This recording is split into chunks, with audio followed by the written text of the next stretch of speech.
বিপদে ধৈর্য ধরো, কারণ লোকমান আলাইহিস সালাম ভালো করেই জানেন যে নামাজ কায়েমের আন্দোলন করে, যে সত্যের পথে আহ্বান করে, যে অন্যায় কাজে বাধা দেয়, সমাজ তারে ওয়েলকাম করে না।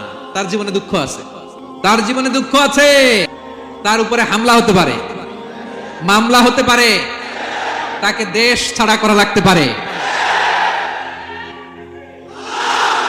ওয়াসবির আলামা আসাবাক, বাবা খুব ভালো করেই জানে বিপদ নেমে আসতে পারে। যে নামাজ কায়েমের আন্দোলন করে, যে সৎ কাজের আদেশ করে, অসৎ কাজে বাধা দেয়, তাকে থামানোর জন্য, তার অগ্রযাত্রাকে রুখে দেওয়ার জন্য, তার রাস্তাকে ব্লক করার জন্য যুগে যুগে সমাজে সমাজে আছে না নাই? আছে। ঘাবড়ে গেলে চলবে না। এই পথ এটা ফুলসজ্জার কোনো পথ নয়, এটা কণ্টকাকীর্ণ, এখানে প্রতি পদে পদে কাটা। এটা জেনেই আমরা এই পথে এসেছি, ঠিক কিনা? এজন্য আমাদেরকে রুখে দেয়া যাবে না। আমরা সত্যের কথা বলেই যাব, আমরা অন্যায় দেখলে প্রতিবাদ করেই যাব।